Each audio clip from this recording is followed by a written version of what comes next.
Kita ada bukan karena kebetulan. Shalom mitra produktif. Selamat datang dan selamat bergabung di Tahta Daud Channel bersama saya, Pastor Tommy Ringo, dalam program 50 episode kehidupan yang dikendalikan oleh tujuan yang alkitabiah. Untuk apa kita ada di dunia ini? Episode kedua. Sebelum kita belajar bersama dan memulai perjalanan rohani yang mengasihkan ini, mari kita membuka dan membaca firman Allah yang tertulis dalam kitab Yesaya 44 ayat 2a yang berkata, "Beginilah firman Tuhan yang menjadikan engkau, yang membentuk engkau sejak dari kandungan dan menolong engkau."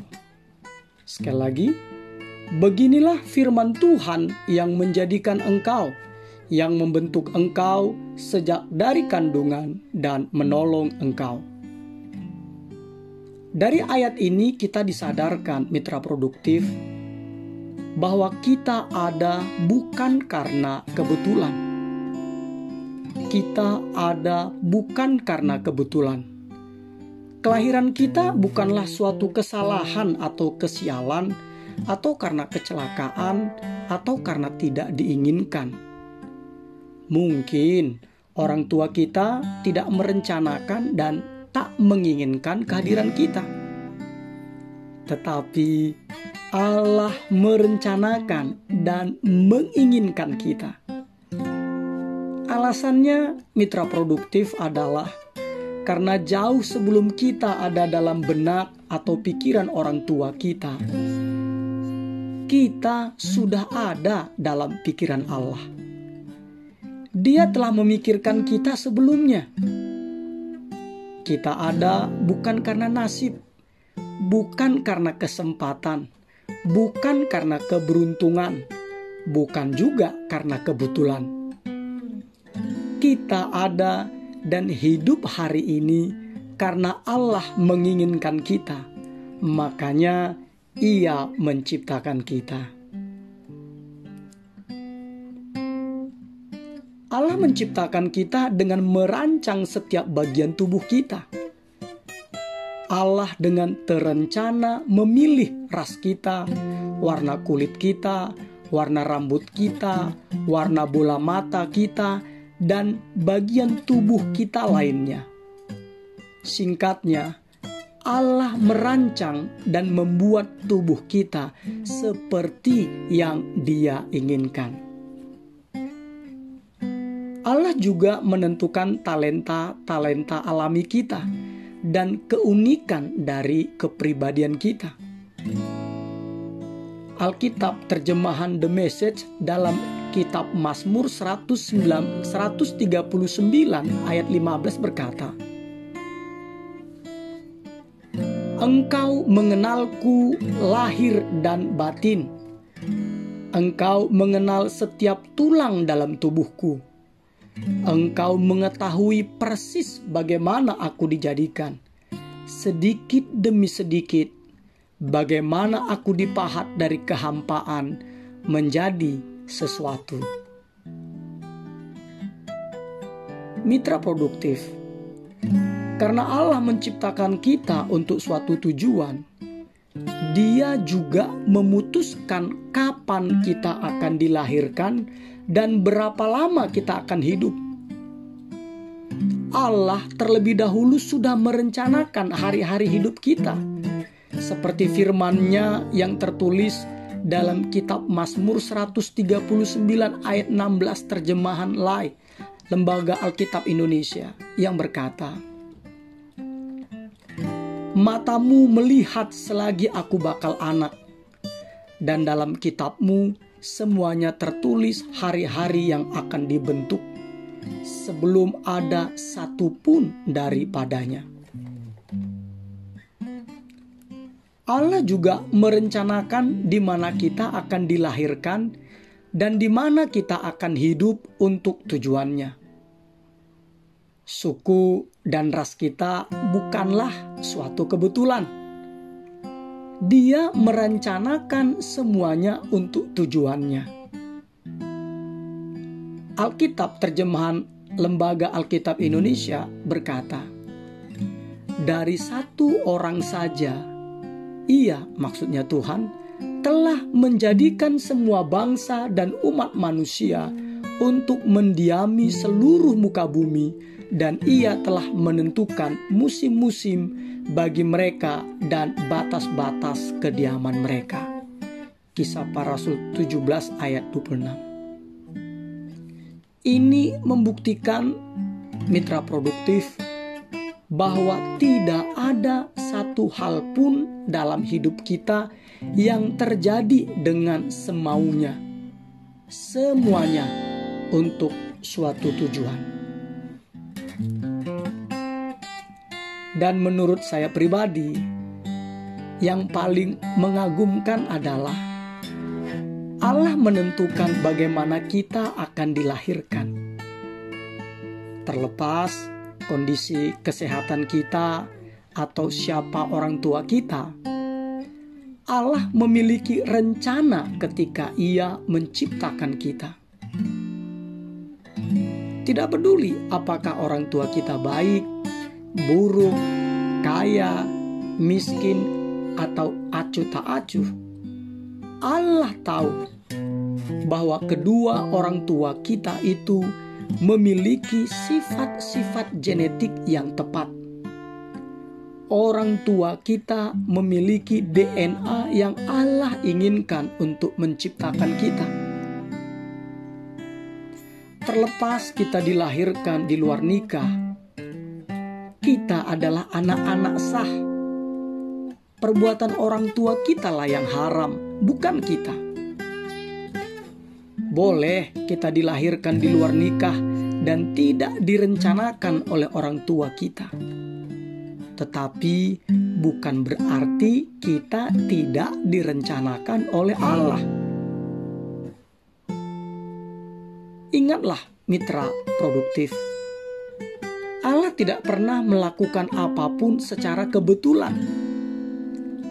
Dia tidak pernah membuat kesalahan. Dia memiliki alasan untuk segala sesuatu yang Dia ciptakan. Dan motivasi Allah menciptakan kita semata-mata adalah karena kasih-Nya. Alkitab terjemahan The Message berkata, jauh sebelum dunia dijadikan, Allah telah merancang kita di dalam pikiran-Nya, menetapkan kita sebagai pusat kasih-Nya. Efesus 1 ayat 4a. Bahkan Allah memikirkan kita sebelum Dia menciptakan dunia. Malah Allah menciptakan dunia ini supaya kita bisa hidup di dalamnya. Intinya adalah, mitra produktif, kita adalah pusat kasih-Nya yang paling berharga dari semua ciptaannya. Sekali lagi saya katakan, kita adalah pusat kasih-Nya yang paling berharga dari semua ciptaannya. Alkitab terjemahan Lai berkata, atas kehendak-Nya sendiri, Ia telah menjadikan kita oleh firman kebenaran, supaya kita pada tingkat yang tertentu menjadi anak sulung di antara semua ciptaannya. Yakobus 1 ayat 18. Luar biasa, mitra produktif. Allah begitu mengasihi dan menghargai kita. Haleluya. Allah begitu mengasihi dan menghargai kita. Dan puji Tuhan, semakin canggih ilmu pengetahuan dan teknologi, semakin baik bagi kita untuk memahami betapa alam semesta ini unik dan tepat bagi keberadaan kita. Hal ini diungkapkan oleh Dr. Michael Denton, seorang peneliti senior dalam bidang genetika molekular manusia di Universitas Otago, New Zealand. Beliau menyimpulkan, semua bukti yang ada dalam ilmu biologi mendukung gagasan ini, bahwa kosmos dirancang secara khusus untuk kehidupan dan umat manusia sebagai tujuan dan sasaran utamanya. Sebuah keutuhan di mana semua sisi realita mempunyai arti dan penjelasan dalam fakta sentral ini. Lihat, beliau katakan bahwa semua bukti yang ada dalam ilmu biologi mendukung gagasan inti. Apa tuh gagasan intinya? Bahwa kosmos dirancang secara khusus untuk kehidupan dan umat manusia sebagai tujuan dan sasaran utamanya. Pertanyaannya, mengapa Allah melakukan semuanya ini? Mengapa Allah menciptakan alam semesta ini sedemikian rupa untuk kita? Mitra produktif, alasannya adalah karena Allah adalah kasih. 1 Yohanes 4 ayat 8 dan 16. Allah adalah kasih. Allah menciptakan kita sebagai objek khusus dari kasih-Nya. Allah menciptakan kita supaya Ia dapat mengasihi kita. Inilah kebenaran yang harus menjadi dasar kehidupan kita, bahwa Allah begitu mengasihi dan menghargai kita. Sekali lagi saya katakan, bahwa Allah begitu mengasihi dan menghargai kita. Alkitab terjemahan Lai berkata, dengarkanlah aku, hai orang-orang yang kudukung sejak dari kandungan, hai orang-orang yang kujunjung sejak dari rahim. Sampai masa tuamu, aku tetap dia, dan sampai masa putih rambutmu, aku menggendong kamu. Aku telah melakukannya dan mau menanggung kamu terus. Aku mau memikul kamu dan menyelamatkan kamu. Yesaya 46 ayat 3-4. Haleluya. Luar biasa. Inilah Allah kita yang begitu mengasihi dan menghargai kita. Kita bersyukur Allah menciptakan kita untuk suatu tujuan dan kehidupan kita memiliki makna yang luar biasa. Namun, mitra produktif, kita dapat menemukan makna dan tujuan tersebut hanya apabila kita menjadikan Allah sebagai satu-satunya pokok acuan kehidupan kita. Sekali lagi saya katakan, kita dapat menemukan makna dan tujuan tersebut hanya apabila kita menjadikan Allah sebagai satu-satunya pokok acuan kehidupan kita. Karena Alkitab terjemahan The Message berkata, satu-satunya cara yang tepat untuk memahami diri sendiri adalah melalui Allah dan apa yang Dia kerjakan untuk kita. Sekali lagi saya bacakan ya. Satu-satunya cara yang tepat untuk memahami diri sendiri adalah melalui Allah dan apa yang Dia kerjakan untuk kita. Roma 12 ayat 3. Amin.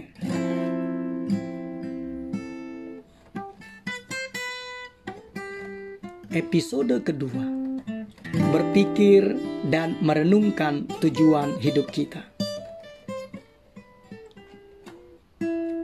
Nilai-nilai atau prinsip-prinsip yang harus kita pikirkan dan renungkan. adalah kita ada ternyata bukan karena kebetulan. Kita ada ternyata bukan karena kebetulan. Dan ayat untuk kita ingat adalah Yesaya 44 ayat 2 bahasa Indonesia masa kini yang berkata demikian. Akulah Tuhan yang menjadikan engkau, yang membentuk engkau sejak dari kandungan dan yang menolong engkau.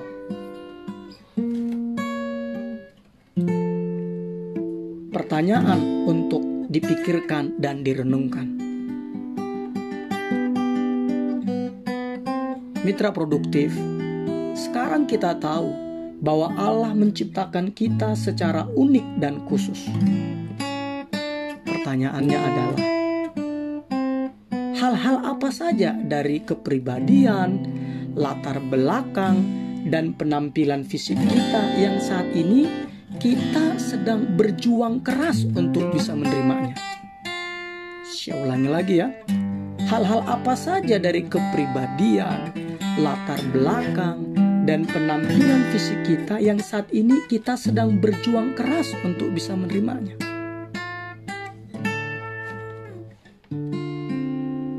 Akhir kata, Shalom, umat Tuhan dimanapun saat ini saudara berada. Immanuel, Tuhan menyertai kita, saudaraku yang produktif. Amin.